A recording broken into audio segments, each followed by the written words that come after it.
Guide lines اب ہماری web site پہ اویلیبل ہو جائیں گی، اور ان گائیڈ لائنز میں ہم نے یہ مزید زور دے کر یہ کہا ہے کہ اب یہ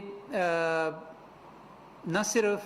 یہ لازمی ہے بلکہ اس کی مانیٹرنگ بھی ہوگی۔ اور جیسا کہ ہم نے پہلے سے دکانوں میں، پبلک ٹرانسپورٹ میں اور کارخانوں میں جو ایس او پیز کا نفاذ ہے اس حوالے سے آلریڈی مانیٹرنگ شروع کر دی ہے، اور جہاں جہاں اس کا ان ایس او پیز کا احترام نہیں کیا جاتا یا ان کی صحیح امپلیمنٹیشن نہیں کی جاتی تو وہاں پہ اب آپ کو پتہ ہے کہ ایکشن بھی لیا جا رہا ہے، اور آپ اس کے بارے میں اخبارات میں، ٹیلی ویژن کے اوپر دیکھتے رہتے ہیں۔ تو اب ہم یہ کہہ رہے ہیں کہ ماسک کا استعمال جو ہے اس کی بھی پہلے کی نسبت زیادہ سختی کے ساتھ مانیٹرنگ ہوگی، اور اس حوالے سے کچھ ایسے اقدامات بھی کیے جائیں گے کہ وہ لوگ کہ جو ماسک کے بغیر ان صورت احوال میں دیکھے جائیں گے تو ان کو تنبیہ بھی کی جائے گی اور اس کے خلاف ایکشن بھی لیا جائے گا۔ اس ایکشن کی جو تفصیل ہے یا اس مانیٹرنگ کے حوالے سے جو اقدامات کیے جائیں گے یہ ہم صوبوں کے اوپر چھوڑ رہے ہیں، لیکن اب جب کہ ہمیں یہ معلوم ہے کہ ہمارے ہاں کیسز بھی بڑھ رہے ہیں، ہمارے ہاں اموات بھی بڑھ رہی ہیں، ہم نے لاک ڈاؤن کو ایز بھی کیا اس لیے کہ زندگی کا جو سارا نظام ہے وہ جاری و ساری رہ سکے، اور خاص طور پہ جو ہمارے غریب لوگ ہیں وہ اپنے روزگاروں پہ واپس جا سکیں اور اپنے خاندانوں کا خیال رکھ سکیں۔ تو اس میں یہ جاننا کہ 40 سے 60% تک بیماری کو صرف ماسک پہن کے روکا جا سکتا ہے، یہ ہمارے لیے بہت اہم ہے، اور اس لیے میں اس بات کو بہت زیادہ زور دے کے آپ کو یہ کہہ رہا ہوں کہ آنے والے دنوں میں اب سب لوگوں کو یہ مشورہ دینا چاہتا ہوں کہ جن جن جگہوں کا میں نے پہلے ذکر کیا وہاں پہ خود بھی اور اپنے فیملی ممبرز کو بھی ماسک پہنے بغیر مت جانے دیں۔ اس میں آپ کا بھی بچاؤ ہے، دوسروں کا بھی بچاؤ ہے، اور آپ کی فیملی کا بھی بچاؤ۔ تو ناظرین، اس حوالے سے ورلڈ ہیلتھ آرگنائزیشن نے جو چینجز کیے ہیں ان چینجز کے حوالے سے ہماری گائیڈ لائنز میں تبدیلی آئے گی، اور یہ کل آپ کو مل جائے۔ اچھا، اسی حوالے سے جی دو اور چیزیں جن کے اوپر میں تھوڑی سی مزید بات کرنا چاہتا ہوں وہ یہ ہے کہ ہمیں یہ معلوم ہے کہ اب تک جو ہمارے ہاں اموات ہوئی ہیں ان کا 74% ایسے لوگ ہیں کہ جن کی عمر 50 سال سے زیادہ ہے، اور 74% ہی ایسے لوگ ہیں کہ جن کو پہلے سے کوئی نہ کوئی بیماری تھی۔ اب یہ بھی بہت اہم بات ہے کیونکہ اس کی ایک امپلیکیشن ہے، اور اس انفارمیشن کی بنیاد کے اوپر ہم ایسے اقدامات کر سکتے ہیں، حکومت بھی اور لوگ بھی اور خاندان بھی، کہ جس سے ہم اپنے ایسے لوگوں کو بچا سکتے ہیں کہ جن کے بیمار ہونے کا احتمال زیادہ ہے اور بیمار ہو کے کرٹیکل صورتحال میں جانے کا امکان زیادہ ہے۔ تو اس حوالے سے ایک تو جو معمر افراد ہیں یا جن کی عمر 50-60 سال سے زیادہ ہے ان کی دیکھ بھال اور ان کو بچاؤ، ان کا بچاؤ کیسے کرنا ہے فیملیز نے، اس کے لیے ہم نے ایک علیحدہ سے گائیڈ لائنز بنائی ہیں۔ اگین وہ گائیڈ لائنز ہماری covid.gov.pk پہ اویلیبل ہیں، ان کو اب وہاں پہ پوسٹ کر دیا گیا ہے، اور اگر آپ کے گھروں کے اندر بزرگ ہیں اور ان کے بارے میں آپ فکر مند ہیں تو آپ ضرور یہ گائیڈ لائنز پڑھیں، کیونکہ اس میں بڑی تفصیل کے ساتھ یہ بتایا گیا ہے کہ کیسے آپ نے اپنے گھروں کے اندر اپنے بزرگوں کو اس بیماری سے بچانا ہے، اور اگر صحیح طریقے سے وہ احتیاطی تدابیر اپنائی جائیں تو ہم اپنے بزرگوں کا بڑے اچھے طریقے سے خیال رکھ سکتے ہیں۔ اور اسی طرح اگر پہلے سے بیمار ہے ہمارے خاندان میں کچھ لوگ، تو ان کو بھی خاص طور پہ بچانے کی ضرورت ہے، اس لیے کہ ان کا کووڈ-19 کا مریض بننے کا چانس کافی زیادہ ہے۔ لہٰذا اگر کسی طرح کی بھی کوئی بیماری، میں کسی مخصوص بیماری کا نام نہیں لینا چاہتا کیونکہ پھر وہ یہ خیال پیدا ہوگا کہ شاید اس کے علاوہ اگر کوئی بیماری ہے تو پھر آپ محفوظ ہیں، لیکن جو ہماری کامن بیماریاں ہیں ان میں اگر کوئی مبتلا ہے شخص تو اس کی بھی خاص طور پہ آپ کو حفاظت کرنی چاہیے، کیونکہ اب تک جتنی اموات ہوئیں، میں دوبارہ دہراتا ہوں، 74% ان میں ایسے لوگ تھے کہ جن کو پہلے سے یا ذیابیطس تھی یا بلڈ پریشر تھا یا دیگر کئی طرح کے امراض تھے، اور اگر ایک سے زیادہ بیماری ہے تو اس کا بھی امکان اسی حساب سے بڑھ جاتا ہے۔ تو ایک ماسک اور دوسرے معمر افراد کی حفاظت، یا ہمارے جو ایلڈرلی لوگ ہیں، جو ہمارے بزرگ لوگ ہیں، ان کی حفاظت، اور بیمار لوگوں کی حفاظت، یہ 3 چیزیں ایسی ہیں کہ جن کے اوپر اگر ہم خاص طور پہ احتیاطی رویہ اپنائیں تو بہت ساری بچت ہو سکتی ہے۔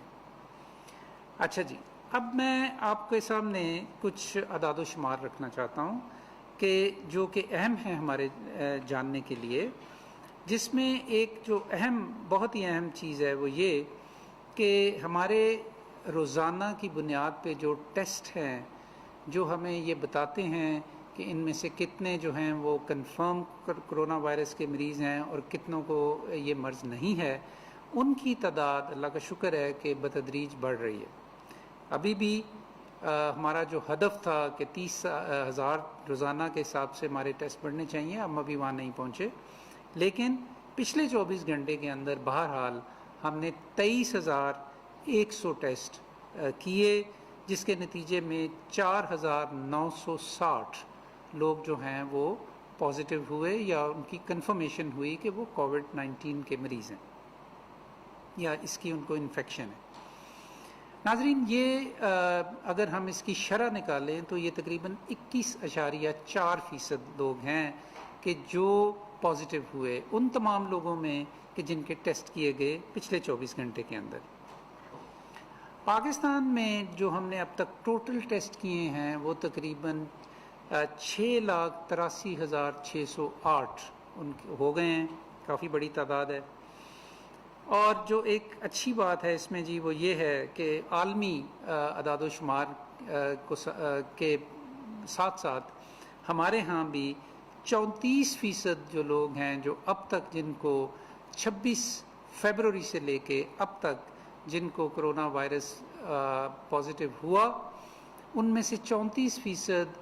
جو ہیں مکمل طور پہ ریکور ہو کے اپنی زندگیوں میں واپس لوٹ چکے۔ پاکستان میں اس وقت 5,000 سے کچھ زائد لوگ جو ہیں پاکستان کے مختلف ہسپتالوں میں داخل ہیں، اور ان میں سے تقریباً 262 جو لوگ ہیں وہ وینٹیلیٹرز کے اوپر ہیں۔ اس کے اوپر کل اسد عمر صاحب نے آپ کے ساتھ بڑی تفصیل سے بات کی تھی کہ ایکچولی ہمارے پاس وہ وینٹیلیٹرز کے جو مختص کیے گئے ہیں کرونا وائرس کے مریضوں کے لیے، ان کا 25% سے زیادہ ابھی مصروف کار نہیں، مطلب یہ کہ تقریباً 75% کے قریب وینٹیلیٹرز جو ہیں ابھی فارغ پڑے۔ لیکن اس کے باوجود ہم بہت زیادہ سنتے ہیں کہ بڑے شہروں کے بڑے ہسپتالوں کے اوپر بڑا بوجھ ہے۔ تو اس حوالے سے اگین کل بھی آپ کو بتایا گیا کہ ہم نے ایک تو ریسورس مینجمنٹ سسٹم ایک تشکیل دیا، پھر کل ہی اس کی ایک جو ایپ تھی اس کی بھی رونمائی ہوئی۔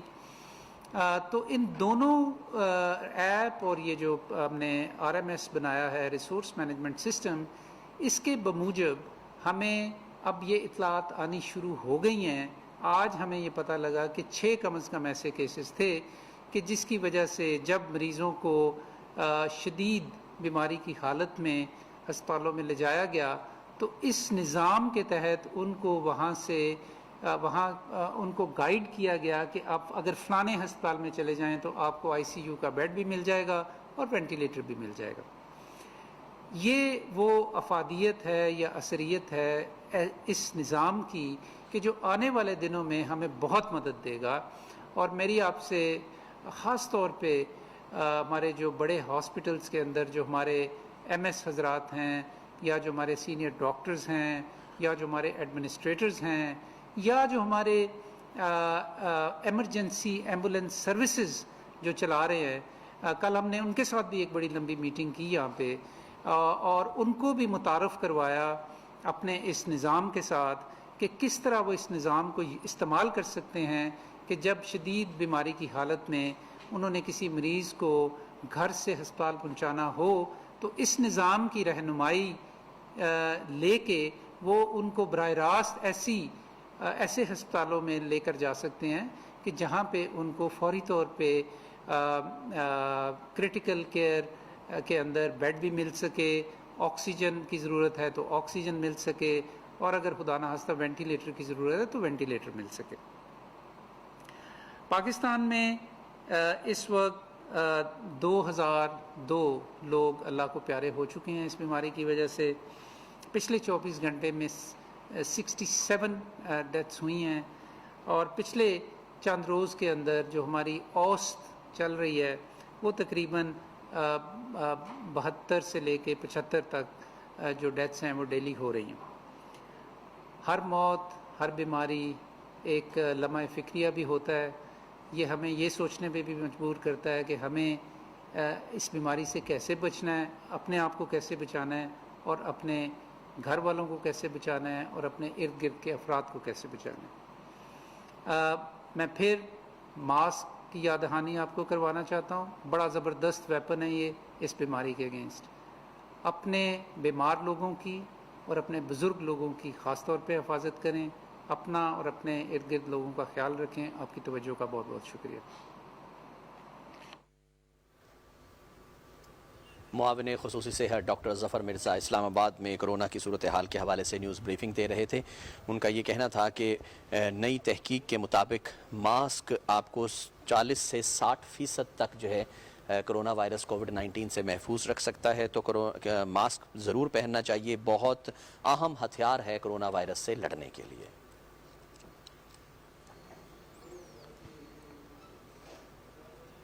ناظرین، خبرنامے میں خبروں کے سلسلے کو آگے بڑھاتے ہوئے آپ کو بتائیں کہ national command and operation centre کا بڑا قدم۔ گزشتہ ایک ہفتے کے دوران NCOC نے